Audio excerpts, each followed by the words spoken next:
많이 추워졌네요. 갑자기 추워지니까 정신이 없는 것 같아요.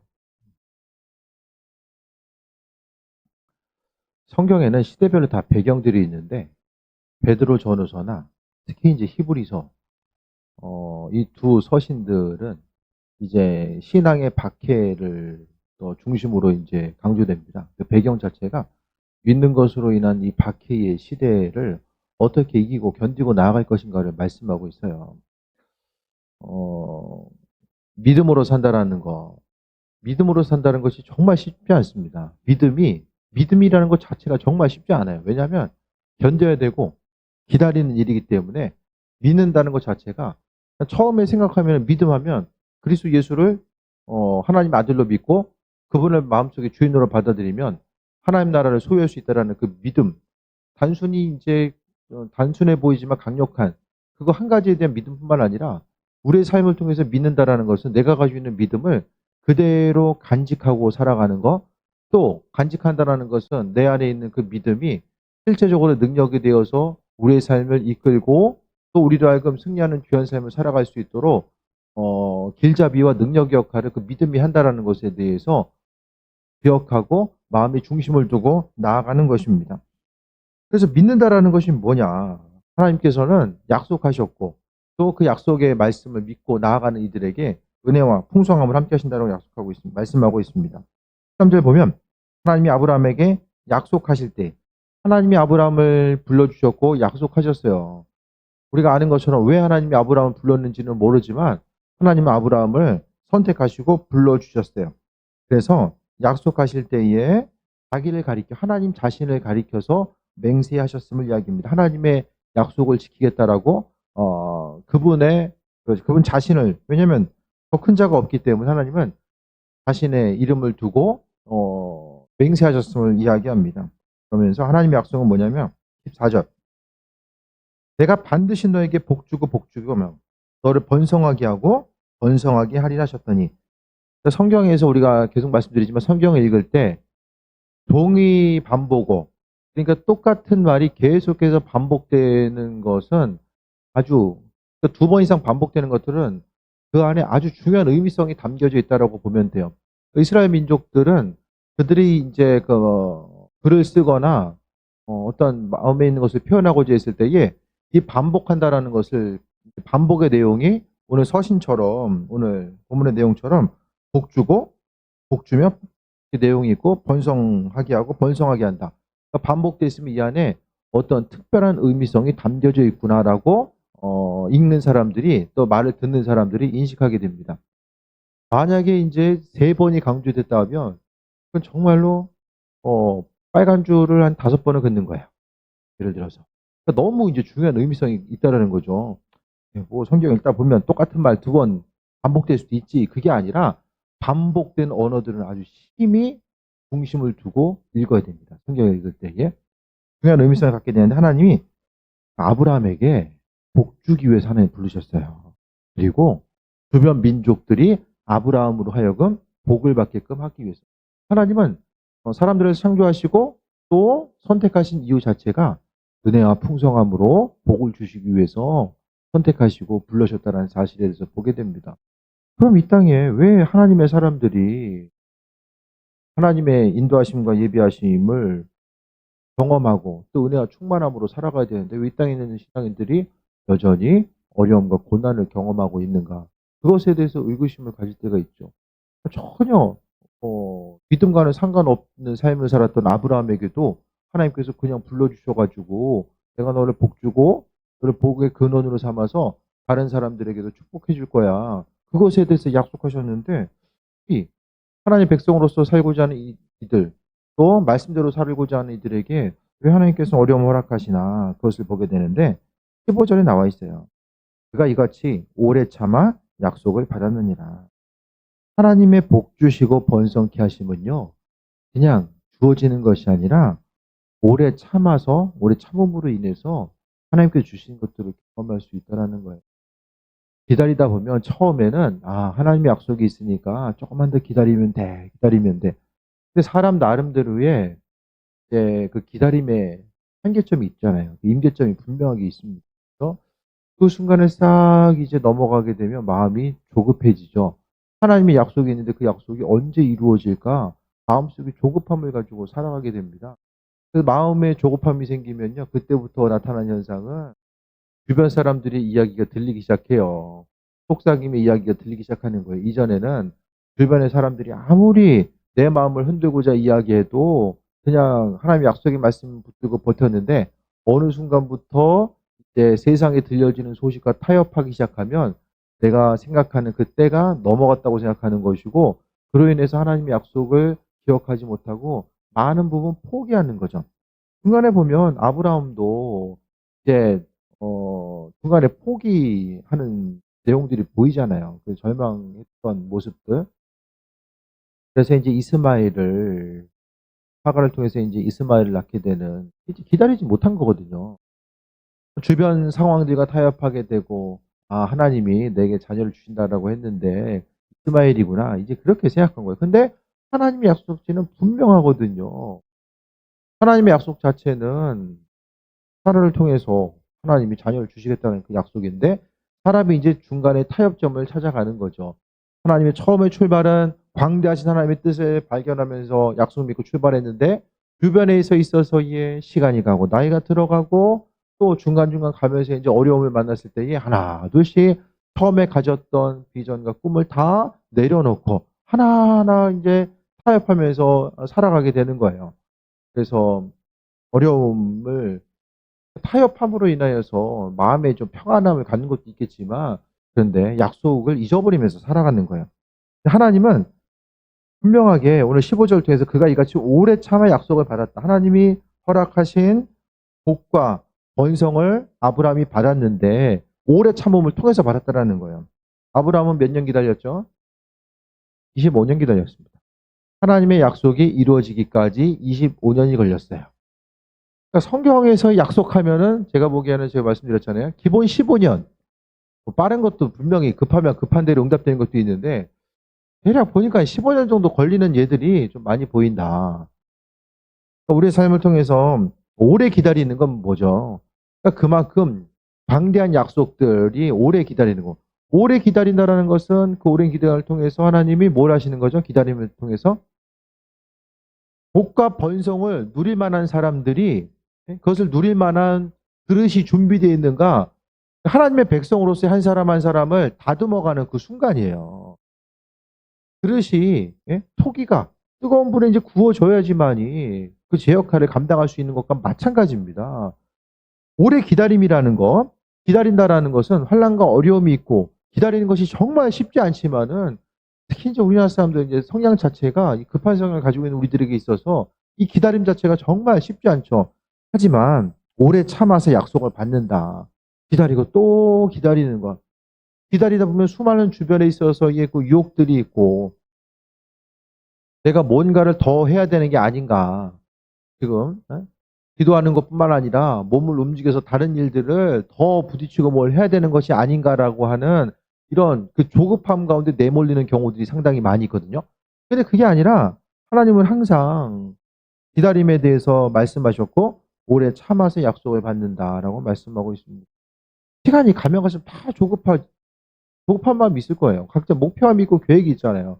내가 뭐 이 정도 나이 되면 이 정도 이룰 것이고 또 이 정도 나이 되면은 내 인생은 이렇게 돼 있을 거야. 근데 삶을 살아가다 보면 그것이 이제 시간의 흐름 따라 그렇게 정해지고 맞춰져 있는 것도 있지만 많은 일들이 내가 생각했던 것과는 오히려 반대 방향으로 흘러가게 된 일들도 많이 발견하게 됩니다. 중요한 것은 하나님의 약속은 기다림을 통해서 얻게 되는 거예요. 언제까지? 준비될 때까지죠. 하나님의 약속은 저는 그렇게 생각해요. 주님께서 계획하신 일들을 시간을 딱 정해놓고 나서 그 시간이 딱 됐을 때만이 하나님께서 일하신다가 아니라 우리가 먼저 약속의 말씀을 하나님 허락하신 복과 번성을 받을 만한 준비가 되어 있을 때에 하나님 우리에게 은혜로 베푸시고 인도하심을 경험할 수 있게 된다라는 거예요. 그러니까 먼저 하나님 말씀 앞에 우리가 깨어서 살아가는 거, 그 약속의 말씀이 무엇인지를 분별하고 깨어서 삶을 살고자 했을 때에 아버지께서 우리에게 예비하신 것들이 무엇인지를 분별하면서 살아갈 수 있게 됩니다. 기다리는 순간을 기쁨으로 기다리기 위해서는 믿음 가지고 기다려야 돼요. 믿음 없으면은 그래서 기다리는 것 자체가 상당히 불안하거든요. 하나님의 약속의 말씀은 믿음으로 우리가 이제 기다려야만 합니다. 그래서 오래 참아서 약속을 받는다. 포기하고 기도했던 것들, 기도 제목들 나도 잊어버리고 도대체 작년 이맘때 뭐 기도했지? 그거 잊어버리고 있으면 기도응답 받을 수 없어요. 우리가 머릿속에서 이제 우리 머릿속에서 계속해서 기다리고 또 기다리며 하나님께서 이루실 때까지 선하신 하나님은 신실하신 하나님은 그분의 선하신 뜻을 지키신다라는 것에 대해서 기억하면서 기다리는 것입니다. 16절에 사람들은 자기보다 더 큰 자를 가리켜 맹세하나니 맹세는 그들이 다투는 모든 일의 최후확정이니라. 고대 근동에서의 맹세는 비슷한 사람끼리 맹세하는 것이 아니라 이 상위 개념에 있는 누군가에게 맹세를 보증하게 되고 그 맹세를 지키지 못했을 때의 불이익을 감내하겠다라고 하는 이 보증 가운데서 맹세를 하게 됩니다. 근데 하나님은 더 큰 이가 없기 때문에 하나님 스스로 그분의 이름을 가지고 맹세했다라고 말씀하고 있어요. 그건 무슨 뜻이냐면 하나님은 약속을 지키신다라는 거예요. 사람이 중간에 마음이 흔들려서 그렇지 하나님은 반드시 그분의 약속을 아주 선하고도 신실하게 지키신다라는 것에 대해서 기억해야만 합니다. 그러니까 보이는 것이 어떠하든지 간에 날마다 보고 들려지는 이 환경 가운데서 똑같은 상황이 놓여 있다라고 할지라도 우리는 그 가운데서 하나님의 약속이 뭔가 오늘 하루를 향한 하나님의 약속 그 인도하심 우리가 지금 점검해 봐야 될 것은 오늘 하루를 하나님의 약속을 붙들고 살아왔는가 아니면 그 약속을 신뢰하지 못하기 때문에 내가 몸을 움직여서 뭘 더 해야 되고 그것을 더 하지 않으면은 삶의 여정 가운데 뭔가 좀 어려움이 있을 것 같은 그런 막연한 불안감 때문에 약속의 말씀을 신뢰하지 못하고 있는 것은 아닌가를 돌아봐야 된다는 거예요. 이 땅에 수많은 신앙인들이 보여지고 만져져 가지고 사는 것이 아니라 하나님의 절대적인 약속의 말씀 붙들고 앞으로 나아가게 되는 거죠. 그래서 하나님은 약속하셨고 또 그 일들을 맹세로 보증하셨다라고 말씀하고 있습니다. 그래서 신실하신 하나님의 약속, 여러분을 향한 하나님의 약속은 무엇입니까? 어떤 약속의 말씀 붙들고 살아가고 있습니까? 하나님 여러분 자신에게 허락하신 약속의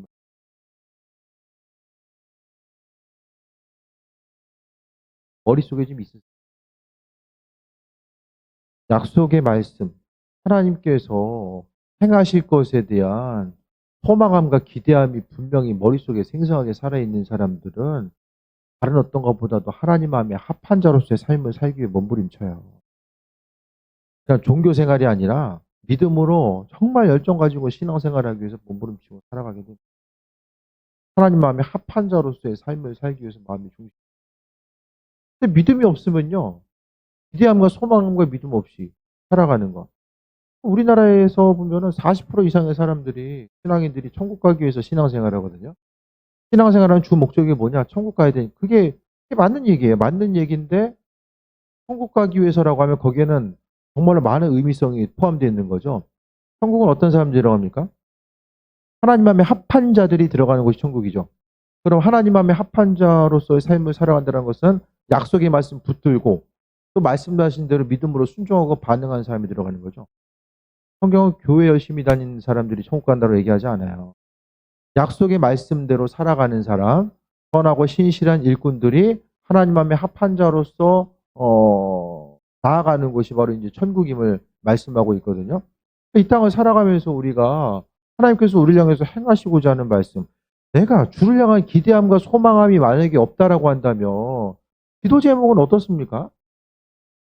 각자의 기도 제목들은 기도는 간절하게 된다고 말씀드렸죠. 그러니까 간절히 기도하는 사람들은요. 또 하나님을 향한 약속의 말씀을 붙들고 승리하기 원하는 사람들은 그에 합당한 신앙생활을 해요. 합한 신앙생활. 왜 기도 제목이 응답이 안 되고 삶에 있어서 이 변화가 없을까? 그걸 생각하면은 날마다의 삶의 여정 가운데 신앙의 여정 가운데 변화를 소망하는 만큼 그 간절함이 여러분에게 있으십니까? 그 간절한 변화를 소망하며 하나님 마음에 합한 자로서의 삶을 살고자 마음의 중심을 두십니까? 하나님은 외모가 아니라 마음의 중심을 보시는 분이라고 말씀하고 있잖아요. 그 마음의 중심이 어떤가? 내 마음의 중심이 하나님을 향한 열심이 있잖아요, 열심. 사람들을 향한 열심이 아니라 하나님을 향한 열심이 내 안에 있어서 그분 마음에 합한 자로서의 온전한 삶을 살고자 하는 마음의 열정이 있는가?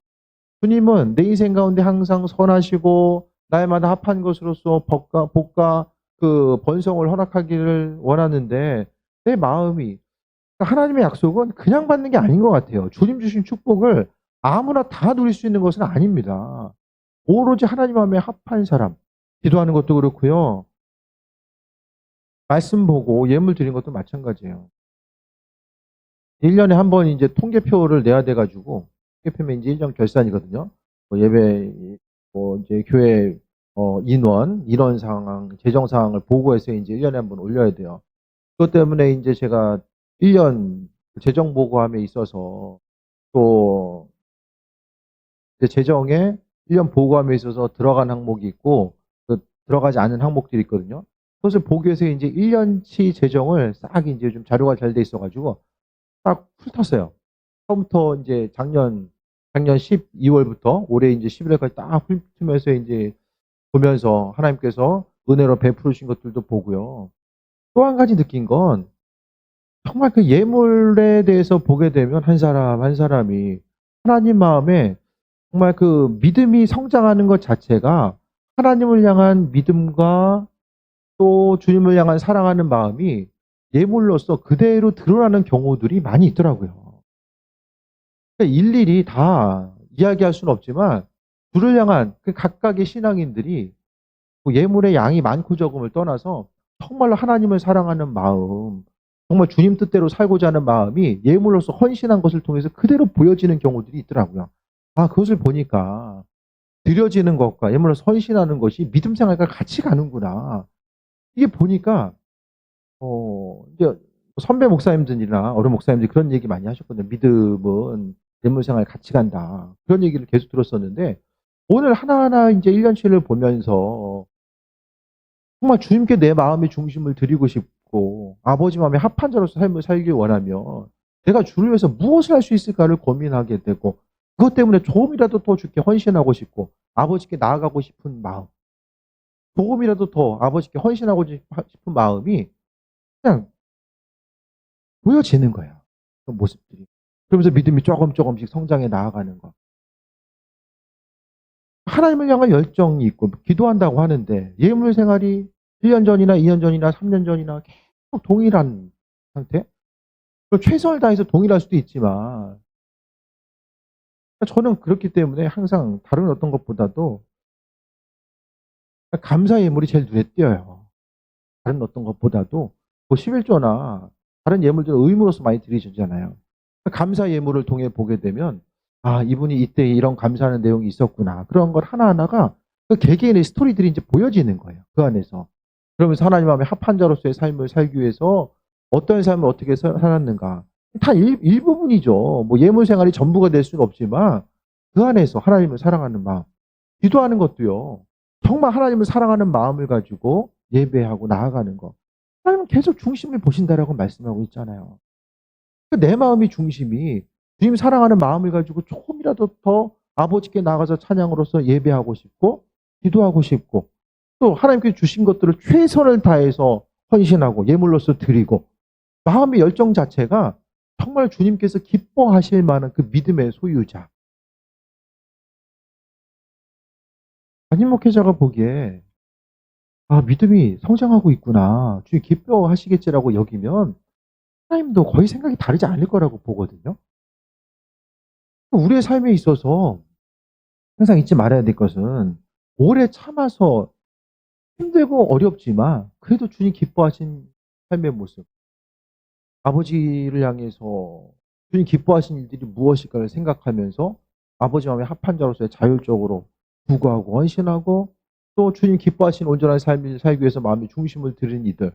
그들을 보면 목회자이지만은 아, 나도 좀 저 같은 모습을 닮아가고 싶다. 그런 마음이 들 때가 있어요. 그러니까 중요한 것은 우리가 한 세상 삶에 있어서 하나님 앞에서의 내 자신의 그 자세와 태도가 주님 허락하신 복과 번성, 14절을 통해서 말씀하고 있는 복과 번성을 누린다라는 것. 예? 그것에 대해서 내가 받을 만한 그릇이 인내함으로 지금 준비되어 있지 않은가. 그게 아니면 어제나 오늘이나 예배 생활이 항상 똑같고 예물 생활 똑같고 수고하고 헌신하는 것도 똑같아가지고 계속해서 이렇게 반복해서 흘러가다 보면 그러니까 믿음 생활의 근본적인 것들, 하나님 앞에 선하고 신실한 삶을 살아가는 것 자체를 이것을 마음의 중심을 다시 한번 두드려 봐야 돼요. 두드려 봐야 돼요.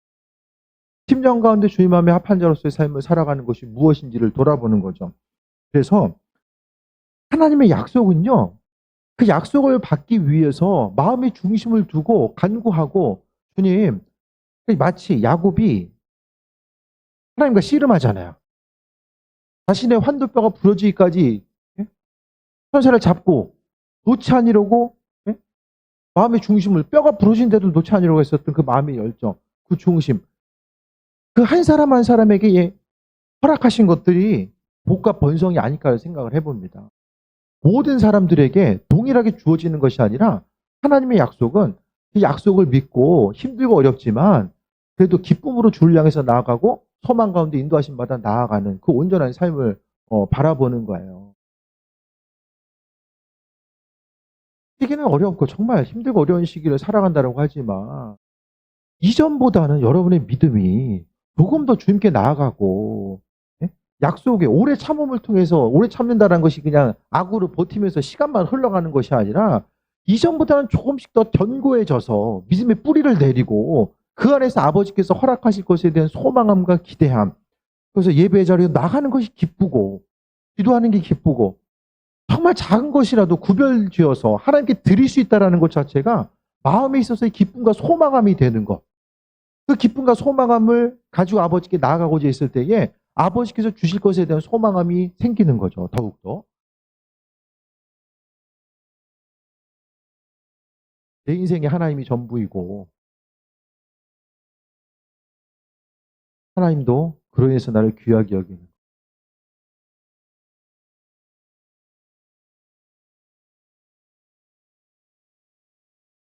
마음의 열정을 가지고 그러니까 믿음 생활한다는 게 뭔가 기도응답도 좀 받아야 되잖아요. 기도응답 받아야 되잖아요. 5년 전에 있는 10년 전에 있는 기도 제목들 그대로 만약에 갖고 있고 그 기도 제목들이 너무나 오래돼 가지고 스스로 포기하고 있고 언젠간 하나님이 알아서 하시겠지. 그 언젠간이요. 10년이 될 수도 있고 20년 될 수도 있고 안 될 수도 있어요. 그 언젠간과 너무 이렇게 친하게 지내면 안 돼요. 길게 둬야 될 것들도 있지만 약속의 말씀 붙들고 우리가 성취하고 나아가야 될 부분들이 있잖아요. 그러니까 믿음 생활은요. 주인이 바뀌어지는 거라는 걸 말씀드리잖아요. 내가 주인이 아니라 하나님 주인인 거예요. 하나님이 주인이니까요. 주인 대신 그분의 마음에 합한 것이 무엇일지를 돌아보는 거죠.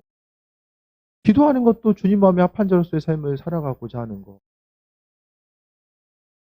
큰 것을 헌신한다라고 할지라도 주님 기뻐하시는 일이 아닐까. 이게 주님 기뻐하시는 일이 아닐까. 그것 때문에 하는 거예요.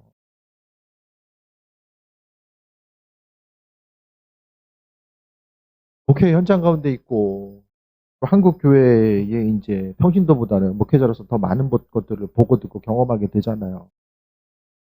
근데 중세이지 종교 타락 시대와 비슷한 현상들이 이게 이제 물질주의가 너무나도 만연해 있다 보니까 교회의 물질주의, 교단의 물질주의 이런 것들이 너무 이게 심각하게 이게 다가오는 것들이 점점 더 보이는 거예요.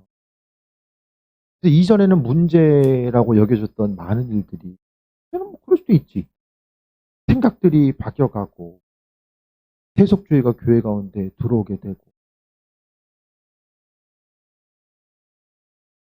부정적인 얘기하기 싫어서 이것저것 하겠어요. 네. 그런 것들을 바라보면서 그냥 뭐 단행적으로 관례로 되어지는 모든 것들 그런 것들에 대해서 그냥 한 개씩 잡고 이렇게 가다 보면 삶을 살아가는 것이 조금 더 뭐 편해질 수는 있겠지만은 왜 안 하냐면 하나님께서 원치 않은 일이기 때문에 안 하는 거죠. 주님 원하시는 것은 하고요. 원치 안 하는 것들은 안 하는 거예요. 그래서 내년을 준비함에 있어서 오늘 본문 가운데 하나님은 아브라함에게 복 주시겠다고 약속하셨고요. 복과 번성을 주시겠다고 약속하셨는데 아브라함은 그거 어떻게 받았습니까? 하나님의 복을 어떻게 받아요? 하나님의 약속을 인내함으로 받아요. 그 마지막 시험, 그가 이제 하나님으로부터 받게 되는 마지막 시험과 환란이 끝난 때가 언제인지 아십니까? 우리가 아는 것처럼 모리아산에서 아들 이삭을 바치라고 했을 때에 그때 아브라함이 자신의 가장 소중한 아들을 바치려고 했을 때 이제 그 순간을 통해서 그 이후에 아브라함이 겪게 되는 환란과 어려움은 사라져요. 시험이 완전히 끝나버려요. 그때 이후로. 아브라함은 하나님께서 주인 되신다라는 거, 소망함과 기대함. 아브라함은 어떤 믿음이 있었습니까? 떠나갔을 때에 갔다가 다시 종들에게 다시 돌아오겠다라고 이야기해요. 대물을 또 하나님께 준비하시겠다라는 거. 하나님 약속에 대해서 믿고 움직이고 그게 바로 믿음이에요. 하나님은 인생 가운데 날마다 선하시다라고 하는 그 약속의 말씀 붙들고 나아가는 것이 삶의 모습인 거죠. 그래서 수많은 사람들 하나님 복 주세요, 복 주세요. 번성케 하시고 은혜 주세요. 내 기도 제목들 아시죠? 하나님 해주세요. 그런데 그 간절한 기대함과 소망함이 있는 만큼 삶의 행동 자체가 내가 하나님 앞에 그 기도 제목만큼 선하게 말씀에 순종하고 하나님 내 최고의 가치를 여기고 다른 것 없어도 내 인생 가운데 주님만 있으면 됩니다. 하나님이 내 인생을 귀하게 여기시고 우리 가정을 귀하게 여기시고 교회를 귀하게 여기시길 바라는 그 마음만큼 내가 하나님 앞에 선한 일꾼으로서의 온전한 삶을 살고 있는가? 그것에 대해서 돌아보는 거죠.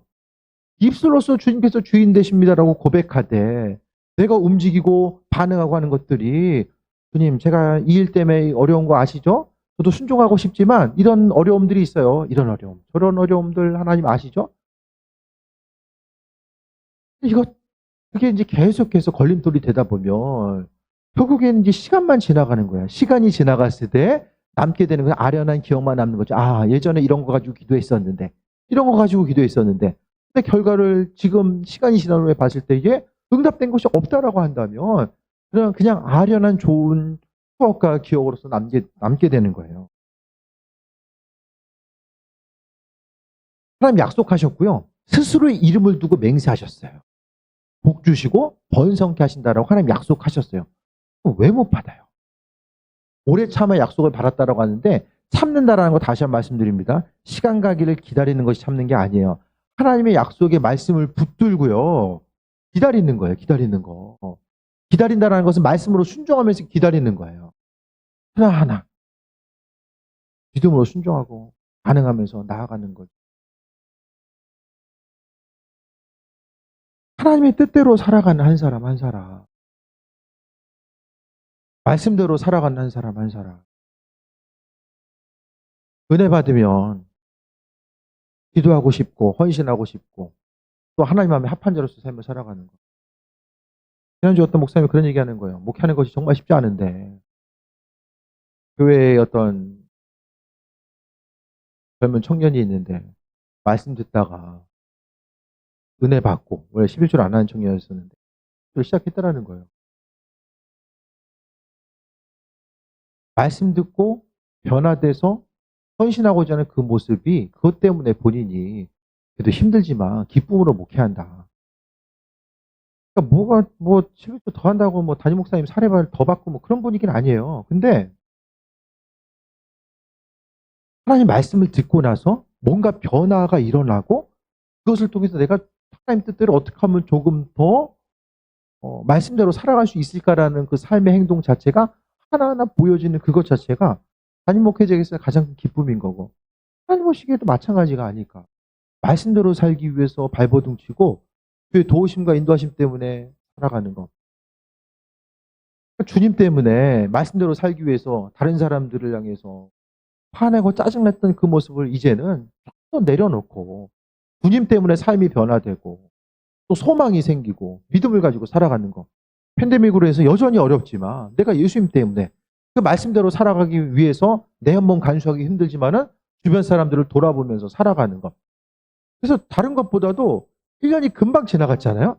1년이 금방 지나가는데 그 작년보다 올 한 해의 내 삶의 모습, 내 신앙의 패턴과 행동들, 기도 생활, 예배하고 나아가는 모든 것들 그 모든 것들이 하나님 마음에 합한 자가 되어서 약속의 말씀을 붙들고 주님의 허락하신 복과 번성을 누리기에 합당한 삶의 모습이 그래도 믿음의 한 발짝이라도 앞으로 나아갔는가? 한 발짝 한 발짝만 모여지게 되면 조금 더 주님 가운데 가까운 삶을 살아갈 수 있게 되잖아요. 익숙하다라는 건요, 어떻게 생각하면 상당히 두려운 거예요.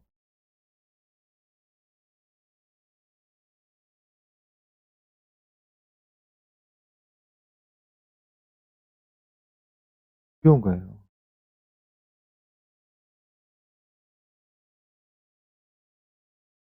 목회 15년 이상 20년 정도 하면요, 설교 준비도요, 이렇게 힘써서 안 해도 얼마든지 할 수 있어요. 얼마든지.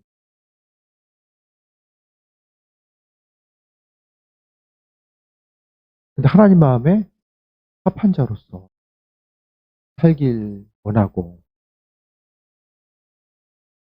이 추위를 뚫고 교회 나온 이들에게 어떻게 하면 좀 졸지 않게 예? 말씀이라도 더 마음속에 새겨줄 수 있을까? 그게 마음의 중심인 거죠.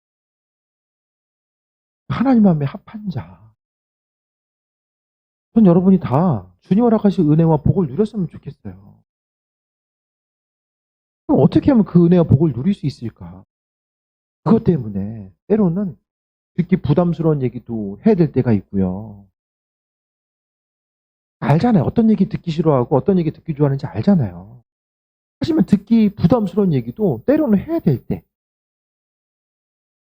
하나님 마음에 합한 자로서 그 사명을 맡겨주셨기 때문에 하는 거예요. 여러분의 삶의 여정 가운데서도 이 은혜와 축복을 누리며 오래 참아서 받는 것. 이 참음이 시간 지나간 참음이 아니라 정말 하나님 마음에 합한 자로서 어떻게 하면 주님 기뻐하시는 삶. 이 땅에 수많은 신앙인들이 있는데 그 신앙인 가운데서 하나님이 욥을 하나님 앞에서 야 욥을 봐봐 하셨잖아요. 그 칭찬받을 만한 한 사람. 목사님들 만남 가운데서도 내 목회 정말 힘들지만 그래도 교회에 이런 분들이 존재해서 하나님이 예? 그들을 통해서 또 새 힘 허락하시고 함께 동역할 수 있는 동역자를 불러주셔서 이 어려움의 시기에 함께 신앙생활할 수 있게 되었다는 이 믿음의 고백. 주님을 향해서 기도할 때도 주님, 이 어려운 시기에 그래도 이런 분, 저런 분 만나게 하셔서 그래도 어려움 가운데서도 행복하게 목회할 수 있게 하신 게 감사합니다. 그 믿음의 고백 가운데 살아갈 수 있는 게 얼마나 행복한 거예요. 무엇보다도 시간의 흐름 가운데서 이전보다는 더 수요일 날도 말씀드렸잖아요. 믿음의 깊이가 더 깊어져서 주님 마음에 합한 자로서의 삶을 어떻게 하면 살아갈 수 있을까? 그것을 통해서 아버지 허락하신 것들을 어떻게 누릴 수 있을까를 생각하면서 나아가는 거죠. 8절 봅니다. 이는 하나님이 거짓말이 하실 수 없는 이 두 가지는 하나님의 약속과 맹세하셨다라는 거예요. 이 두 가지 변하지 못할 사실로 말미암아 앞에 있는 소망을 얻으려고 피난처를 찾는 우리의 큰 안위를 받게 하려 하심이라. 소망을 얻으려고 피난처를 찾는 우리에게 안위. 그러니까 여기서 이제 소망이라는 단어가 강조되거든요. 19절도 보면 우리가 이 소망을 가지고 있는 것은 소망이라는 단어가 강조돼요. 소망 없으면 신앙생활 할 수 있습니까? 소망 없으면? 그에 대한 소망이 없으면 이 신앙적인 어떤 행동들이 이루어질 수가 없어요. 모든 일들 가운데서 그러니까 오래 참아 약속을 받는 것도요. 소망 때문에 가능한 거예요. 하나님이 주인 되셔서 그분의 뜻을 이루실 것에 대한 이 소망 때문에 이 모든 것들이 가능하다라는 거예요. 죽게 대한 소망. 여러분 마음속에 어떤 소망이 있으십니까? 개인적인 소망도 있으실 것이고 맡은 바 사명과 연결된 소망이 있을 거예요. 여러분 맡은 바 사명이 무엇입니까? 여러분 맡은 바 소명 무엇입니까?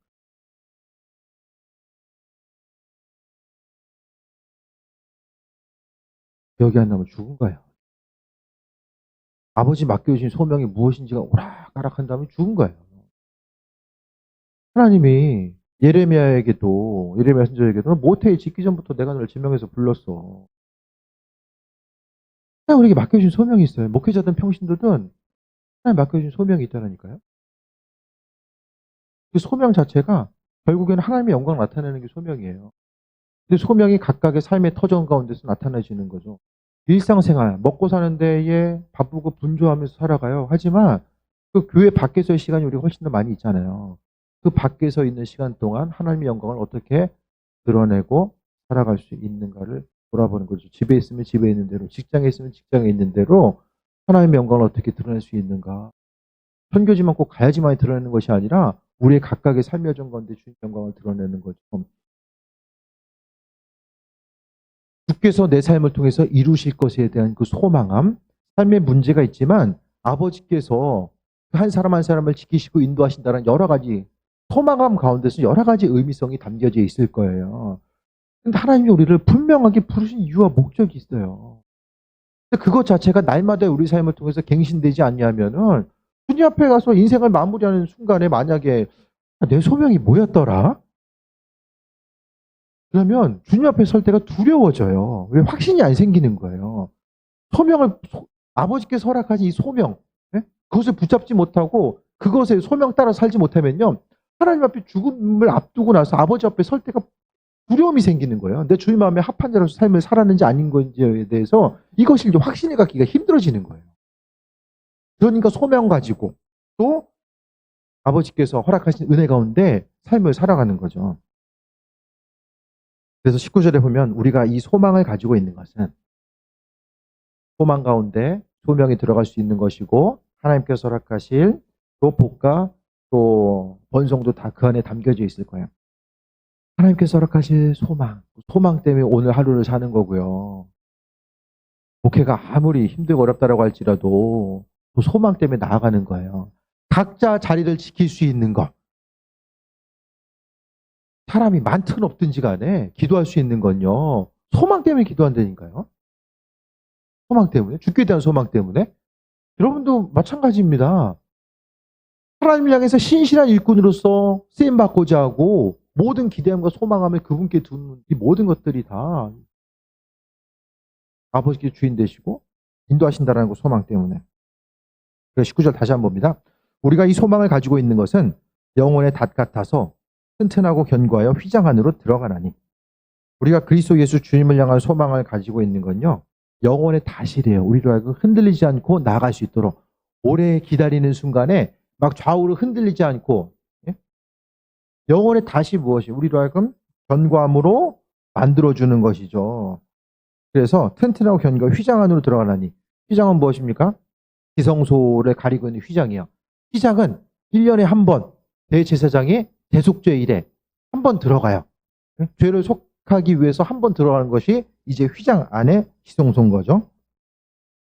근데 이게 그 휘장 안으로 들어간다는 것은 하나님과 더 가까운 관계성, 그 만남과 인도하심 받아 살아가는 것, 그리스도 예수, 그러니까 하나님과 더 깊은 관계성 가운데 나아가게 하는 것이 뭐냐면 이 소망이라는 거예요. 이 소망이 있어야지만이 주님과 더욱더 친밀한 관계성 가운데 나아갈 수 있음을 말씀합니다. 그래서 20절에 그리로 앞서가신 예수께서 멜기세덱의 반차를 따라 영원히 대제사장이 되어 우리를 위하여 들어가셨느니라. 예수님께서 대제사장 되시고 예수님께서 휘장 안으로 먼저 들어가셔서 우리를 위해서 영원한 대제사장의 가장 중요한 역할은 이스라엘 전체 죄를 위해서 하나님께 죄를 회개하는 그 대속죄일에 지성소로 들어가는 것이 가장 중요한 임무죠. 주께서 그 일들을 행하셨다라는 거예요.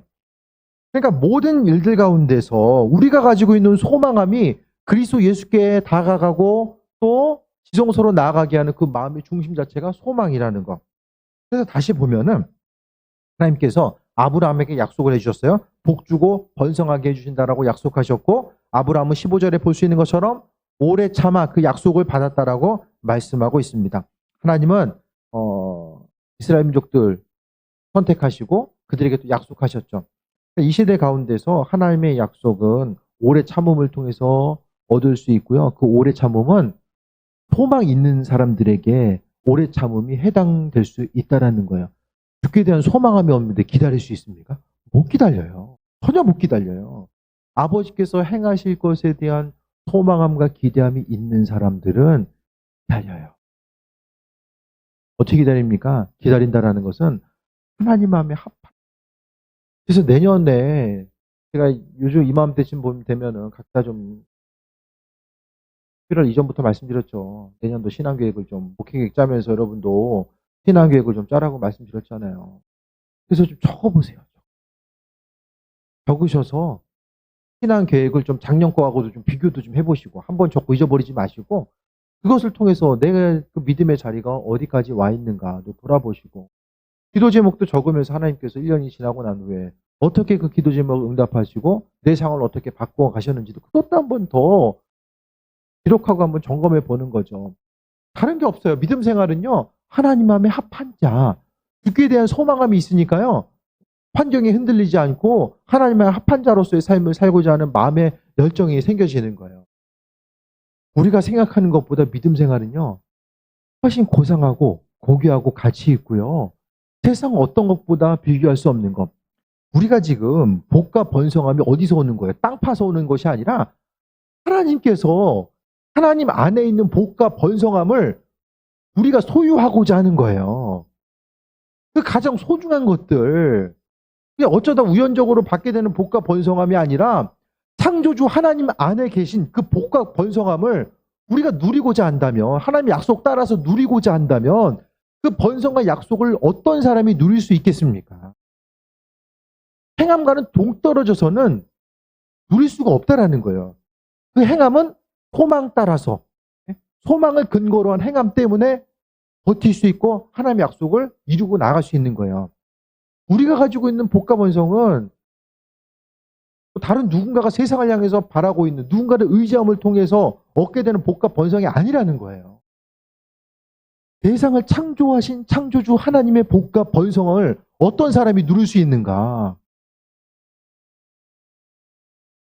빼앗기지 않으려고 발버둥 치고 하나님의 허락하신 복과 번성이 아니면 내가 인생을 살 수 없습니다. 전적인 마음의 가치를 그분께 두는 사람들이 누릴 수 있지 않을까요? 경건의 모양을 가지고 신앙인으로서 흉내내는 삶이 아니라 이 온전한 것들이 하나님 주시는 복, 주님. 내 인생 가운데서 이런 간절함이 있습니다. 네? 아버지께서 허락하신 복과 번성에 대한 간절함이 있습니다. 주님께서 주셔도 좋고 안 주셔도 그만이 아니라 내가 주님 주시는 것이 아니면은 살아갈 수 없음에 대한 그 믿음의 고백. 주님께서 주시지 않으면 내가 아무것도 할 수 없습니다. 내 안에 선한 것이 없으며 내 능력 가지고는 내가 이루어온 모든 것들 또 이룰 수 있다고 생각하는 모든 것들이 하나님 모래 위에 지은 것과 같다라고 고백할 수 있는 삶. 안전하다, 평안하다라고 느끼는 것들이 얼마나 흔들리는 터전 가운데 있는지를 속지 말아야만 합니다. 이 땅 가운데 복 받기 원하는 수많은 사람들이 있는데 왜 누구는 받고 누구는 그냥 그대로 꿈만 꾸다가 사라질까? 왜 그럴까? 하나님은 누구는 날마다 신실하시다라고 말씀하고 있고 이 모양 저 모양 일하신다라고 말씀하고 있는데 누구는 기도하는 것 자체가 오히려 아픔이 되고 기도해봤는데 어려움이 있고 주를 위해서 헌신하고 수고하고 예물로 헌신하고 몸을 다해서 헌신했음에도 불구하고 여전히 하나님께서 행하신 것들에 대해서는 아무런 좋은 기억도 남아있지 않고 기도 자체 하면 기도라고 하면은 아픔으로서만 남겨져 있는 것. 이 차이가 뭘까? 그것을 생각했을 때에 성경에서의 하나님은 전부입니다. 하나님은 성경 어디를 보더라도 우상숭배도 그거잖아요. 하나님은 창세기부터 계시록까지 어느 부분에서도 일부러 남기를 원하지 않았어요. 하나님 전부로 남기를 원하셨습니다. 우리 인생 가운데 하나님 전부입니까? 아버지께서 전부이십니까?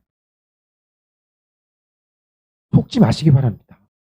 신앙적인 행동 때문에 아버지가 전부가 아님에도 불구하고 전부인 척. 오랜 시간 내가 신앙생활을 했기 때문에 그것으로 인하여서 하나님이 전부인 것으로 생각하는 것. 우리의 인생은요. 일상의 삶의 영역과 신앙의 영역이 나눠지지 않아요. 성경엔 그런 개념은 없어요. 심지어 듣는 것과 행동하는 것은 동일한 개념이라니까요. 듣고 듣는다? 내가 잘 들었습니다라는 것은 내가 잘 행동할 준비가 돼 있습니다라는 것과 똑같은 거예요. 이게 성경적인 개념이에요.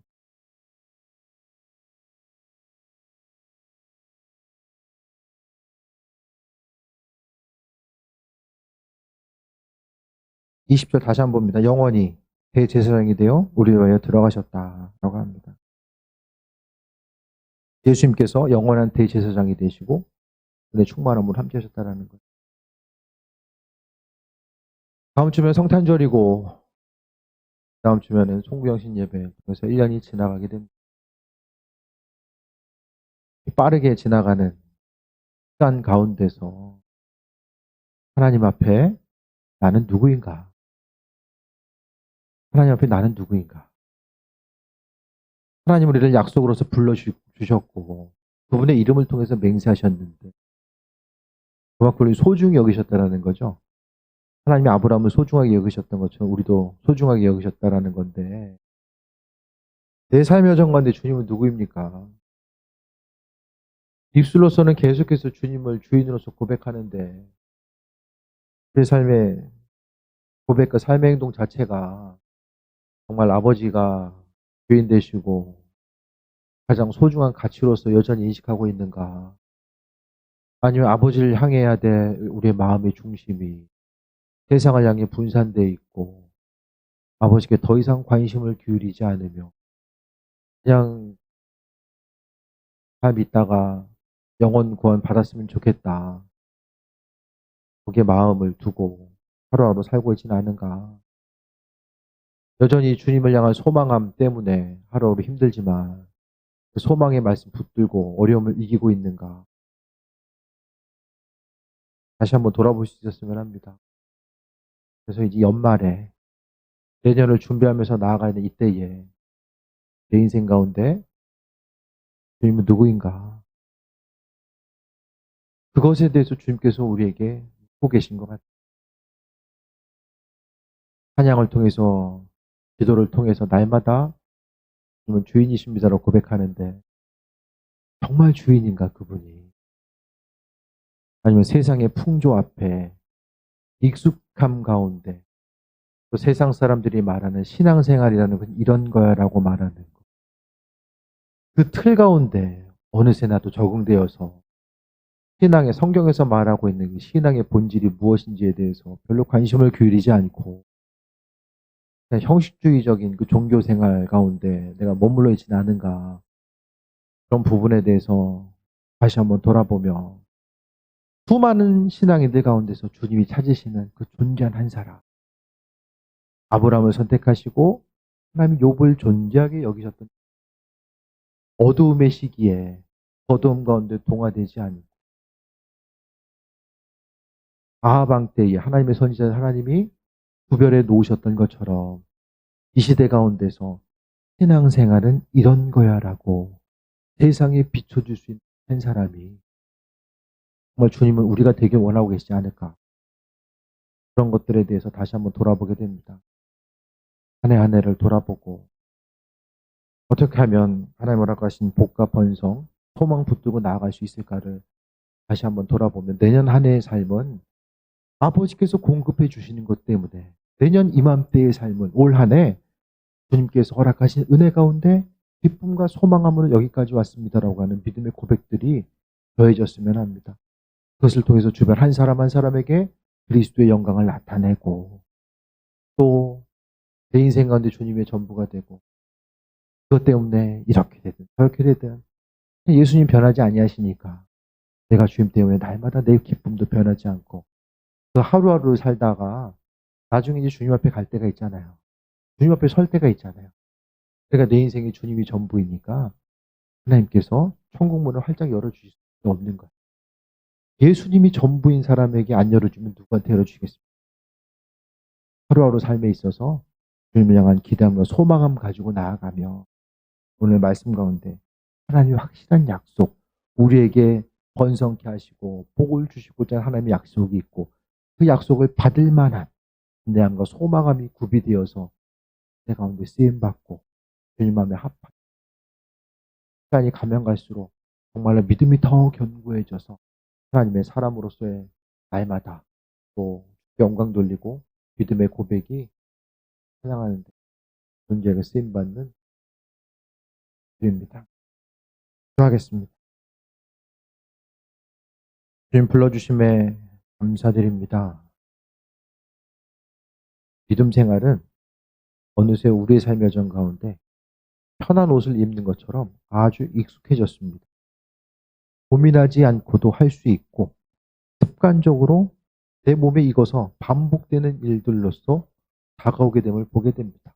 하지만 하나님께서는 익숙함을 넘어서서 날마다 또 새롭게 기쁨과 소망하는 마음을 가지고 아버지를 생각하길 원하셨고 또 주님 허락하신 은혜 가운데 또 세임 얻길 원하셨습니다. 나 자신이 익숙하고 편한 것 때문에 하나님의 영광을 가리고 있지는 않는가를 생각해 보십시오. 아버지께서 주인 되심에 대해서 잊어버렸기 때문에 내가 그 익숙함 가운데 살아가고 있지는 않나 돌아보게 하셔서 때로는 두렵고 떨리는 마음으로 주님 앞에 서게 하시고 때로는 기쁨과 평안함 또 아버지께서 허락하신 따뜻함 가운데 주님 앞에 설 수 있도록 은혜 베풀어 주옵소서. 추운 날씨이고 또 세상의 시선은 여전히 또 하나님 나라를 향해서 또 아버지 하나님 따뜻하지 않은 시선으로 보고 있지만 그래도 우리가 주님 바라보며 영광 돌리는 존재한 삶을 살고자 다시 한번 다짐하는 시간 되게 하시고 내년 한 해의 삶을 준비함에 있어서 스스로 정죄하는 것이 아니라 한 것이 합한 자로서의 삶을 어떻게 살 수 있을까 돌아보며 하는 삶을 살아갈 수 있도록 은혜 베풀어 주옵소서.